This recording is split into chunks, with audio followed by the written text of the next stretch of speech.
A mi dien Tirant lo Blanc per so.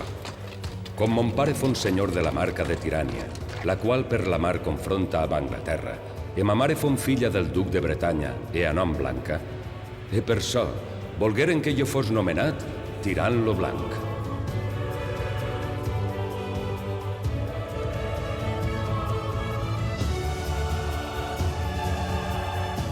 Implacable i generós, humil i seductor, Tirant lo Blanc, el millor cavaller de tots els temps, és també un home. Un home que viu durant molts anys en la imaginació d'un altre. Una vida sencera dins d'un altre cos i d'un altre cor, d'una altra ment. Jo crec que en bona part Martorell aboca en tirant allò que a ell li hauria agradat de ser i que per les circunstàncies no va poder ser. Martorell es un caballero errante. De ahí que no le fue difícil escribir un relato biográfico, según la tradición del siglo XIV y del siglo XV, de un caballero errante como fue Tirant lo Blanc. En el fondo es su alias, el Tirant lo Blanc. Hi ha una vida viscuda i una vida pensada, i esta és la vida d'un escriptor i del seu personatge. Joanot Martorell i Tirant lo Blanc, una vida de lletres i batalles.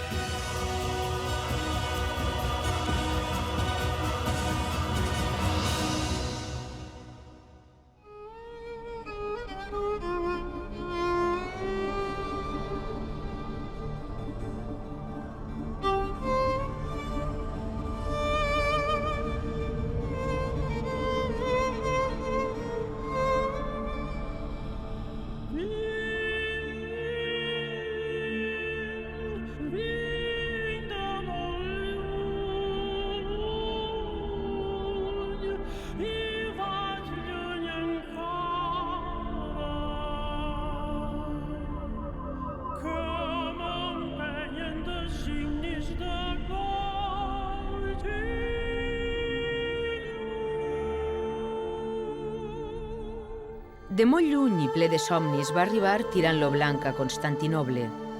L'esperava la Roma d'Orient, l'única ciutat del món situada en dos continents. La immortal estava a punt de caure a les mans dels turcs. Quan Joanot Martorell comença a escriure Tirant lo Blanc l'any 1460, Constantinoble ja no existeix. La ciutat s'ha convertit en Istanbul perquè Mehmet II ja l'ha conquerida el 1453. Martorell no està disposat a consentir aquesta realitat i per a ell el somni de Constantinoble encara es viu. La Constantinoble de Tirant lo Blanc és una Constantinoble de llibre. Joanot Martorell, al Tirant lo Blanc, ja fa història-ficció. És un món d'arribada, és un món de desig, és un món, en aquest sentit, de conte on pot passar de tot, desconegut, anhelat, desitjat.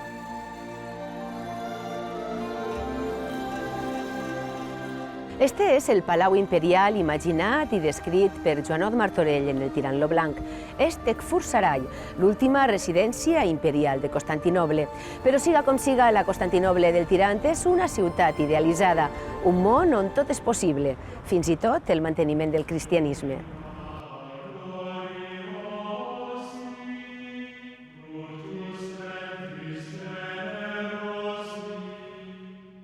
L'imperi romà d'Orient, l'imperi grec, no va tenir un tirant, en la vida real, no va tenir un tirant que el salvara de la conquista turca.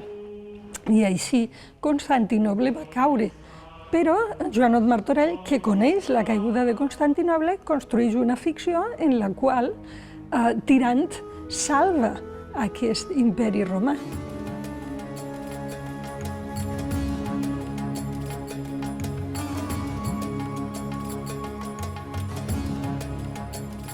La Istanbul d'avui amaga racons bellíssims de la que va ser la Nova York del segle XV.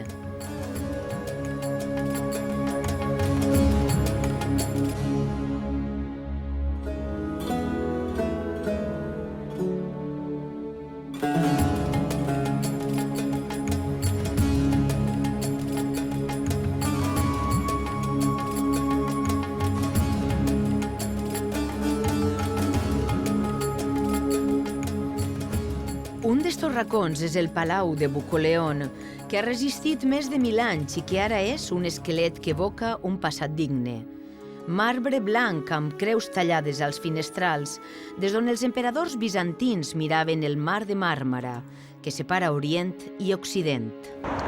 En la defensa de Constantinopla, el año 1453, los catalanes, los aragoneses, los valencianos y los castellanos tuvieron un papel importante.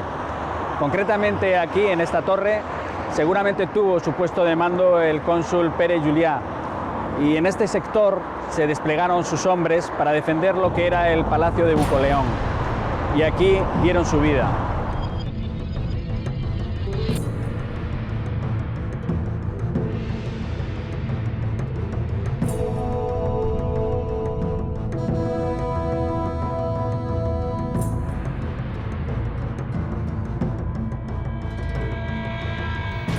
D'esta temptació que va ser Bizanci queda també la Gran Muralla de Teodosi.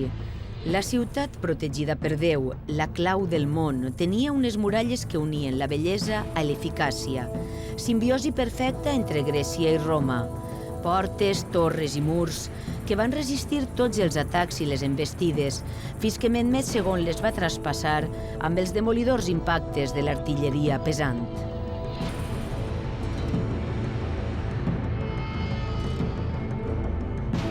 Les muralles de Teodosi són les més fortes de la història.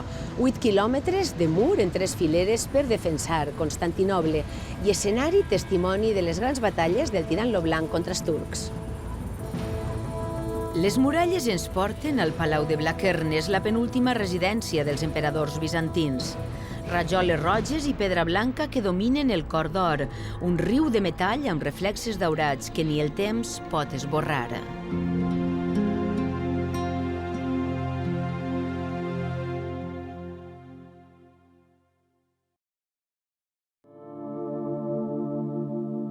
Canto l'amor per dir-te com em plau l'atzar que m'ha dut fins a tu, camins enllà.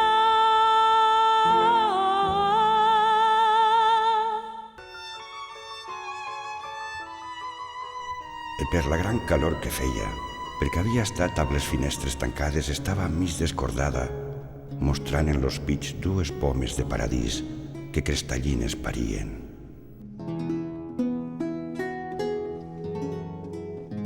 Constantinoble va donar la glòria i l'amor a Tirant. Tan prompte com arriba a la ciutat, la princesa Carmesina li fa perdre el sentit. Tirant coneix l'amor i en enamorar-se perd l'objectivitat. No sap perquè no ha explorat, perquè no ha descobert mai els sentiments amorosos, i ahí és quan és fal·lible, ahí és quan es converteix en humà.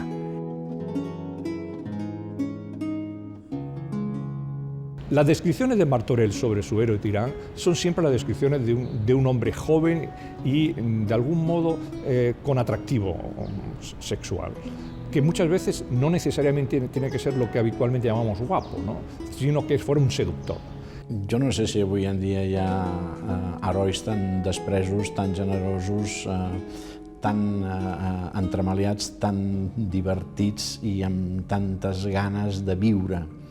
Però probablement hauria de ser algú que es planteja aventures d'un alt nivell, d'una gran utilitat i al mateix temps que sigui un brillant seductor. És a dir, que estaria entre Indiana Jones i James Bond.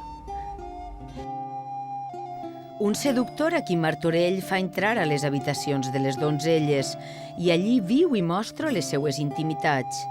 Sorprèn que un home, un cavaller com ell, que no es va casar mai, conega tan bé l'univers femení i faça de Tirant lo Blanc un llibre de dones i per a dones, les seues grans lectores. Martorell parteix d'un a priori que em sembla magnífic, que és creure que les dones saben què són els homes i què els agrada i a més ja estan completament d'acord.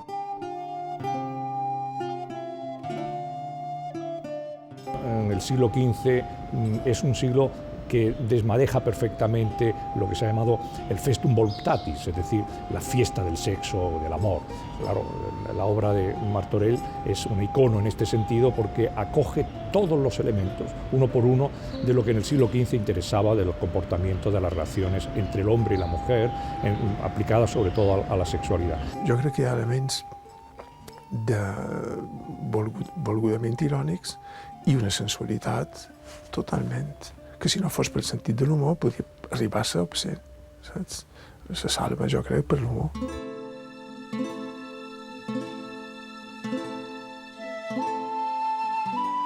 El tirant té la intenció de fer una defensa de les formes nobles de vida i de cultura i al mateix temps el tirant és un discurs sobre l'amor, un discurs una mica desenganyat sobre l'amor, un discurs que alerta contra els idealismes excessius en les qüestions amoroses. La grandeza de Martorell es que descubrió algo muy propio del último tercio del siglo XX, lo que se llama las mujeres de la diferencia. I entre totes les dones una, Carmesina, a qui declara així el seu amor. Senyora, la imatge que hi veureu me pot donar mort o vida. Mana-li vostra altesa que em prenga a mercè.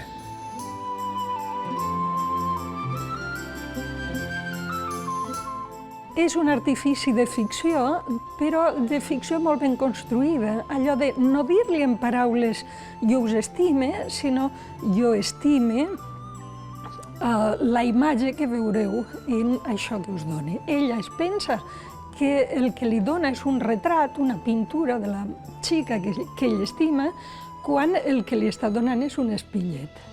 Llavors, quan Carmesina, encuriosida, vol mirar, vol veure qui és l'estimada de Tirant, en mirar el que ella pensa que és un retrat, veu la seva pròpia cara.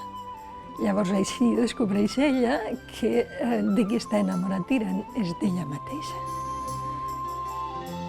Carmesina és una narcisista peligrosa. Que no fa més que excitar la sensualitat de Tirant, però sense donar-li satisfacció. Perquè això és un amor cortès, de fet.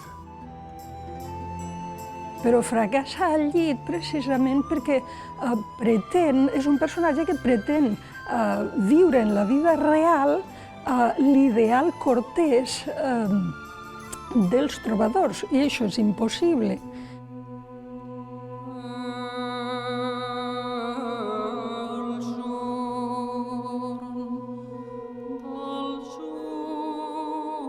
Santa Sofia és l'església de la Divina Saviesa, una meravella del món amb 1.500 anys d'història. I és Santa Sofia, la catedral a Constantinoble, que Joanot Martorell tria com a escenari d'amor i de mort en el tirant lo blanc. Allà és on Tirant, que el primer que ha vist de Carmesina eren aquelles dues pomes de paradís, perquè feia calor i Carmesina estava descordada, doncs després té ocasió de contemplar la figura completa de Carmesina, precisament oint missa a la catedral. La catedral és a Santa Sofia. La millor església ha de ser sempre l'església en què se celebren les exèquies d'un gran personatge. I així és per descomptat en el mateix lloc en què Tirant s'havia enamorat plenament de Carmesina, on se celebra el seu funeral. És Santa Sofia un dels grans escenaris que encara avui es conserven de la Constantinoble del Tirant. Ací hi ha un mosaic que podria haver servit d'inspiració a Martorell per a reflectir la bellesa i la presència, que no el carácter de la familia imperial. Este mosaico puede representar quizá la mejor estampa del Bizancio que nuestro novelista imaginaba o tenía en mente cuando escribió su novela. Se trata de una familia imperial formada por una hermosísima emperatriz, una emperatriz rubia con sus largas trenzas, sus ojos azules, con un emperador muy serio, con su larga barba, con toda su majestad símbolo del gran poder que emanaba de Roma, sobre la ciudad que en ese momento era la ciudad reina de Europa, la ciudad más importante del mundo conocido. Tirant, nomenat capità general de les tropes de l'emperador, assisteix a Santa Sofia a cerimònies com, per exemple, esta, que avui, 6 segles després, gravem al Patriarcat, el Vaticà dels cristians ortodoxos. La litúrgia, presidida pel papa d'Orient, Bartomeu I, s'oficia en grec clàssic. És com si estiguérem escoltant parlar Plató o Aristòtil.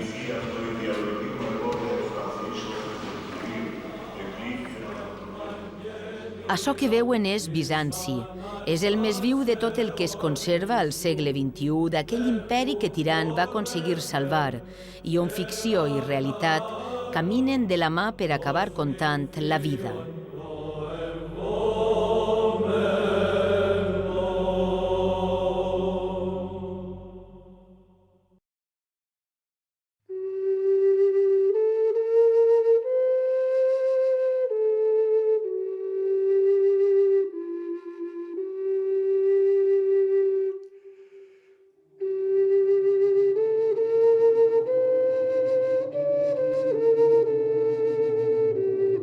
Válame Dios, dijo el cura dando una gran voz, que aquí esté Tirante el Blanco.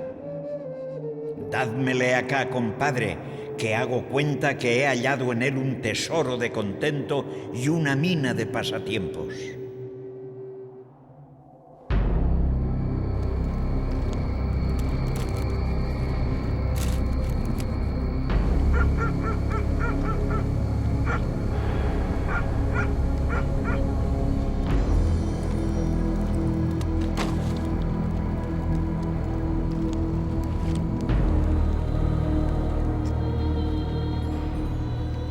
És un dels pocs llibres que, en la foguera de llibres de cavalleries del pobre Don Quijote, se salva de la crema per la seva qualitat literària i pel seu realisme.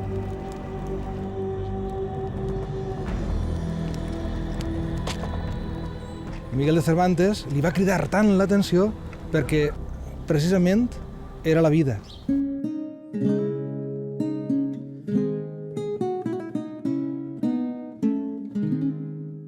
Fa burleta, jo crec que fa burleta de moltes coses. És una paròdia que anticipa molts anys Cervantes. Sense un Tirant lo Blanc, probablement no hi hagués hagut un Don Quijote de la Mancha. Dígoos verdad, señor compadre, que por su estilo es este el mejor libro del mundo. Aquí comen los caballeros y duermen y mueren en sus camas y hacen testamento antes de su muerte, con otras cosas de que todos los demás libros de este género carecen. Crec que la grandesa del Tirant lo Blanc precisament rau en el fet que el seu autor, Joan Martorell, va ser capaç de fondre llibrescament l'ideal de la vida de llavors. Un ideal en dos registres, un ideal, però al mateix temps la vida quotidiana, la manera de parlar, la manera de vestir, la manera de sentir d'aquell moment.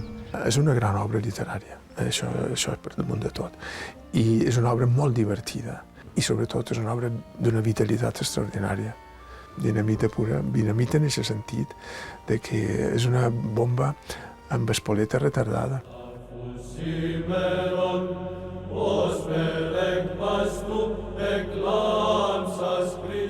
El Tirant és una catedral literària en el sentit de monument literari.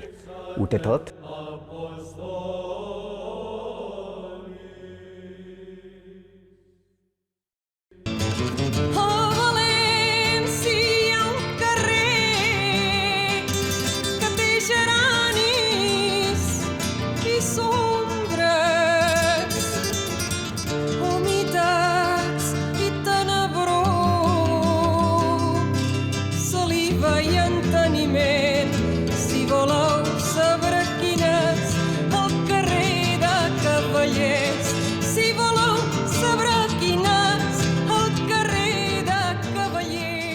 Pel carrer de Cavallers i al Palau dels Mercader comparteix Martorell passejades i tertúlies amb Joan Roís de Corella.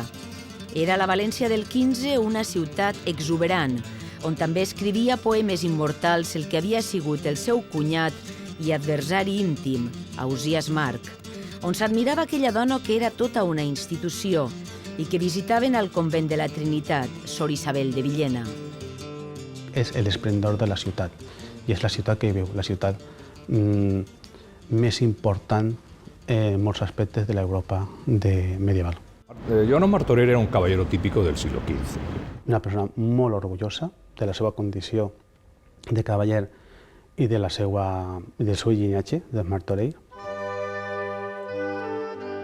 Els Martorell procedeixen de Gandia, tenen terres i a poc passen a ser homes de vila i membres de la mitjana noblesa valenciana. Gaudixen de grans privilegis per la seva relació amb la corona. El seu avi, Guillem, recapta impostos per al rei i son pare Francesc era jurat de València. Són senyors de Faura i Almoreig, de Llíber, de la Vall de Xaló i de Murla.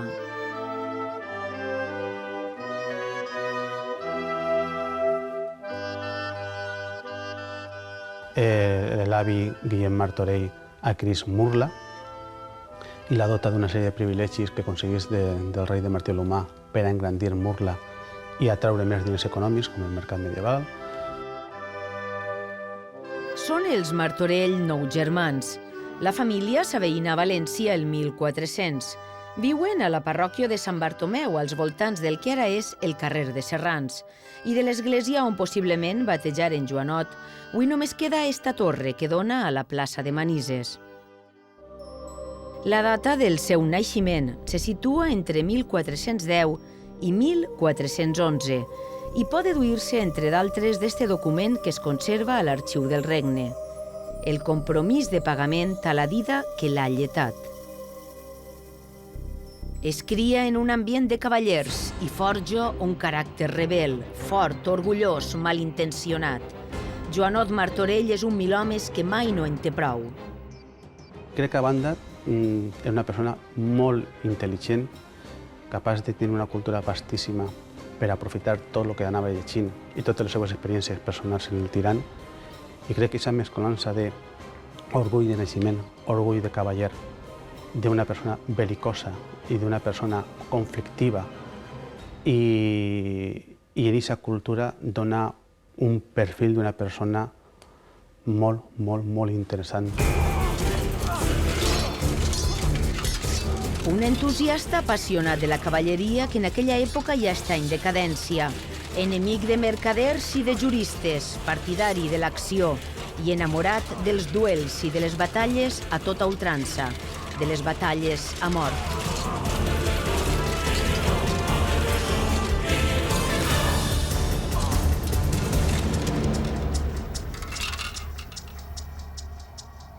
Era un caballero que hoy diríamos bravucón, en la medida en que le gustaba retar a ultranza a todos sus oponentes a través de un tipo de epistolar que conocemos como el nombre de las letras de batalla.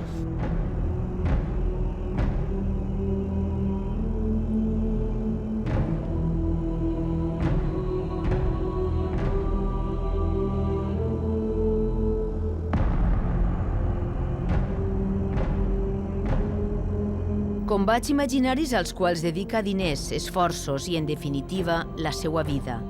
A Martorell el trobem involucrat en 4 desafiaments, alguns per deutes econòmics, altres per qüestions d'honor, com ara el que l'any 1438 el va portar a Anglaterra.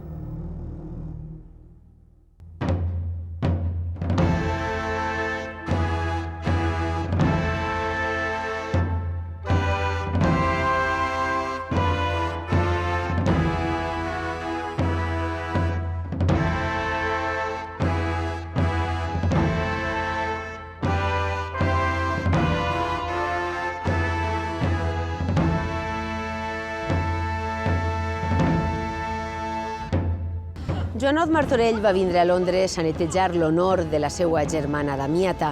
Així va aconseguir que el rei acceptara ser el jutge del duel amb Joan de Montpalau, l'home que es va negar a casar-se amb ella després d'haver mantingut relacions sexuals. L'estada de Joanot a Londres va durar un any i va ser fonamental per a la seva vida i per a la seva gran obra, El tirant lo blanc.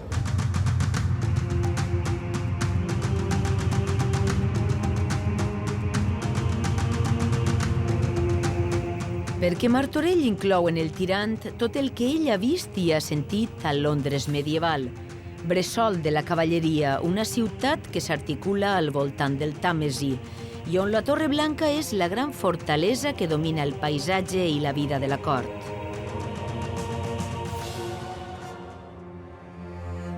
Segurament el jove rei, que en aquell moment tenia 17 anys, Enric VI, va rebre a Martorell a si mateix. Martorell es devia impressionar molt per aquest ambient cavalleresc que hi havia ací, sobretot l'ambient que havia creat o volia crear aquest jove rei, no? Que li agradaven molt els torneigs i les justes i totes aquestes coses, no?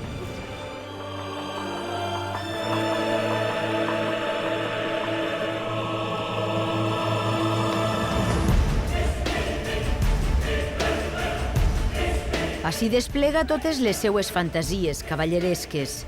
Li agrada tant este món que fa que les aventures del seu heroi, el jove bretó Tirant de Roca Salada, que havia de ser el millor cavaller del món, comencen a Anglaterra.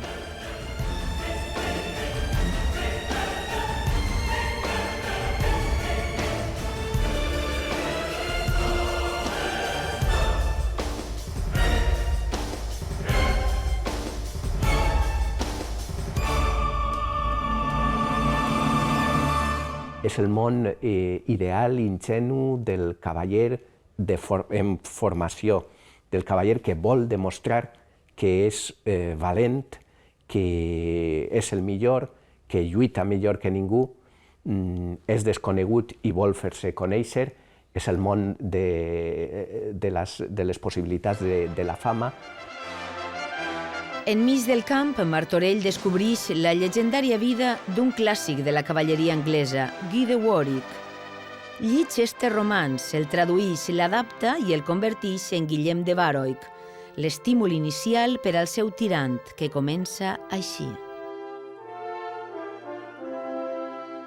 En la fèrtil, rica i delitosa illa d'Anglaterra habitava un cavaller valentíssim, noble de llinatge i molt més de virtuts, lo qual per la sua gran saviesa e alt enginy havia servit per llarg temps l'art de cavalleria amb grandíssim honor, la fama del qual en lo món molt triomfava, nomenat lo comte Guillem de Warwick. Al centre d'Anglaterra està el castell de Warwick, un dels més impressionants que es conserven a tota la Gran Bretanya i que es permet viatjar sense cap dificultat a l'època medieval. És ací on el jove tirant lo blanc, amb només 20 anys, coneix el comte de Warwick i li ensenyarà tots els secrets de la cavalleria i es convertirà en el seu pare espiritual i simbòlic.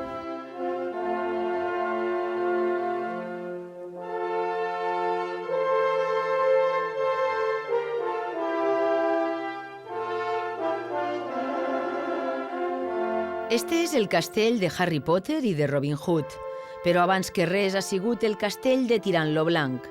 Ací aprèn tots els secrets de la cavalleria i es consagra com el millor de tots els cavallers que han participat en les noces del rei d'Anglaterra. Com a millor cavaller que és, rebrà una recompensa. Serà nomenat membre de l'orde més distingit, l'Orde de la Garrotera, que encara existeix i que té la seu a la capella de Sant Jordi, al castell de Windsor. Joanot Martorell és el primer escriptor que en parla.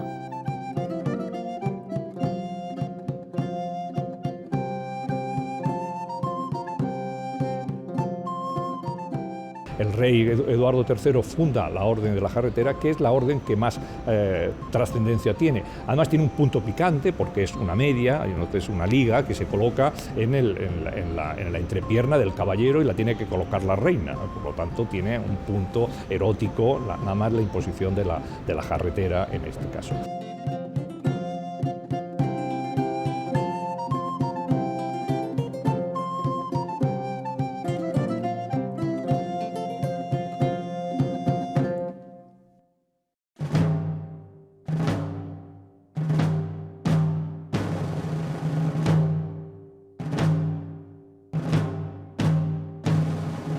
El viatge a Anglaterra excita la imaginació literària de Martorell i el porta a la ruïna. Ell és un rebel. Per les seues venes corre sang de cavaller. Busca aventures desbocades i s'ho gasta tot en plets i combats imaginaris. Quan torna a València està a soles i sense diners. Acaba totalment endeutat, tot el món està demanant-li cobrar els seus deutes. Acaba convertint-se en un bandoler. Participa en l'assalt a uns mercaders castellans a Xiva i el tanquen 3 vegades a la presó. Ha nascut per a les armes i no per a la pau. L'esperit viatger de Martorell el porta a Portugal i a Barcelona. També va estar diverses vegades a Nàpols, on es va posar al servici d'Alfons el Magnànim, i consta que va ser cambrer reial. Quan se'n torna a València ja porta concebuda una gran obra. El capvespre de l'edat mitjana ha arribat. Joanot Martorell n'és testimoni, però vol allargar-li la vida. El 2 de gener de 1460 comença a escriure Tirant lo Blanc. Ell enyora un temps que no pot ser cobrat. Llavors, aquest enyorament del que hauria hagut de ser, del món que hauria hagut de ser front al món que és un món rastrer, miserable, d'intrigues, de convinences, aquest món és el que vol reflexar el Tirant lo Blanc. I dins del tirant encabeix tota la literatura medieval. Copia tot el que li ha caigut a les mans, tot el que ha llegit. Ovidi, Boccaccio, Sèneca, Ramon Llull, Corella, la matèria de Bretanya, i fa una obra mestra, un llibre de llibres.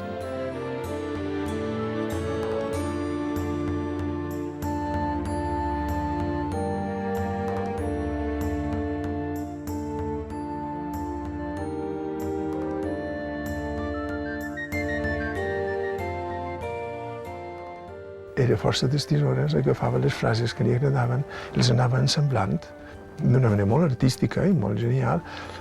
El Tirant lo Blanc es una síntesis brillantísima de más de 150 años de literatura caballeresca. Qualificada de primera novel·la moderna, de novel·la total, versemblant i realista, una novel·la que conta la vida i la conta en valencià. Es posa davant del món, davant de la realitat, en la seva llengua. Molt sovint dubtem si una determinada paraula és o no genuïna, si una determinada paraula es diu o no en terres valencianes, si una determinada construcció hauria de ser acceptable o no. Basta llegir. Basta acostar-se al tirant, basta llegir Ausiàs Marc, basta llegir Sant Vicent Ferrer per descobrir nosaltres mateixos, descobrir la nostra pròpia riquesa i sovint una riquesa compartida amb molts altres parlants.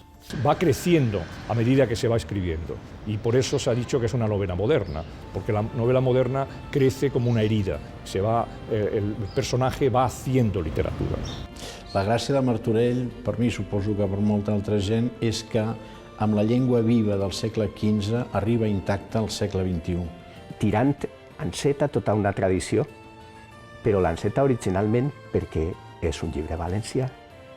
És un llibre escrit en valencià front a una tradició que mai va tindre més llibres en valencià.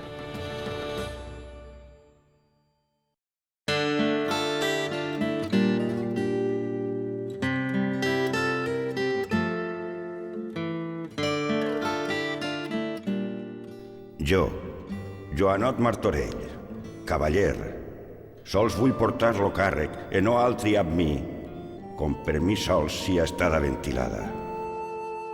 Joanot Martorell acaba d'escriure Tirant lo Blanc l'any 1464.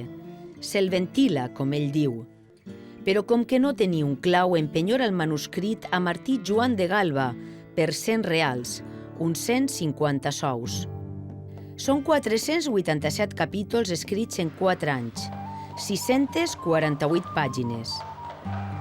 És l'única obra que escriu Martorell, però és tan gran que amb esta novel·la només passa a la història de la literatura universal.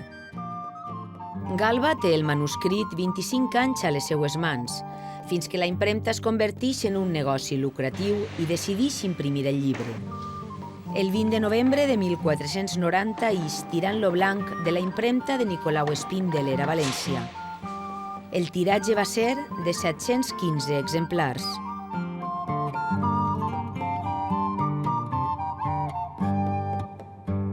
Este és un dels 3 exemplars que es conserven a tot el món de la primera edició del Tirant lo Blanc.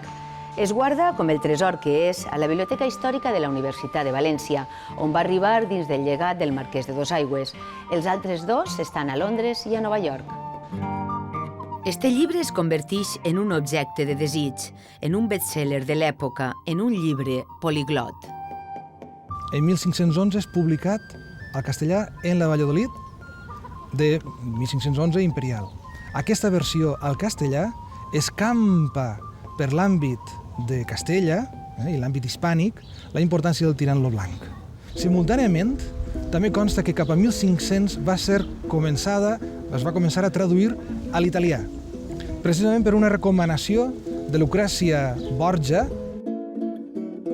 Coneixien el tirant Ariosto i Cervantes, inspirà William Shakespeare. William Shakespeare es va inspirar en el tirant, i ja no en tot el tirant, sinó en una part del tirant, el tirant a Sicília, per a una de les seues obres més celebrades, el Much Ado About Nothing, que és el molt de soroll per no res, o mucho ruido y pocas nueces, no? El llegien persones de gran influència i poder, com ara el filòsof Rousseau i la tsarina Caterina de Rússia. A dia d'avui, les traduccions del tirant arriben a tot el món. És el clàssic valencià més traduït de la història. Es llig el tirant ara i s'ha llegit sempre, fins i tot abans que s'imprimira. Una mostra d'això és este full, l'únic manuscrit de Tirant lo Blanc que es conserva a tot el món. Està a l'arxiu de la Diputació de València i el va trobar Jaume Xiner. Era trobar l'únic testimoni manuscrit que tenim del Tirant lo Blanc en el món, en el qual l'emoció va ser impressionant i encara continua sent-lo quan ho recorde.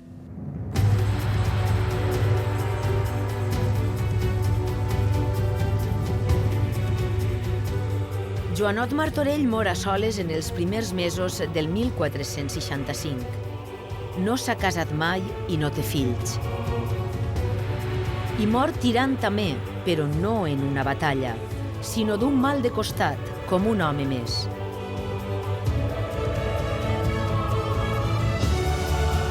L'heroi es fa home perquè estima i perquè mor.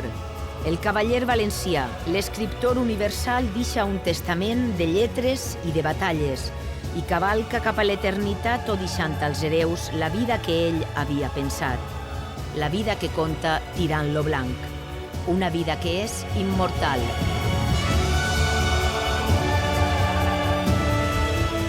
Així feneix lo llibre del valerós e estreno cavaller Tirant lo Blanc, príncep e Cèsar de l'imperi grec de Constantinoble.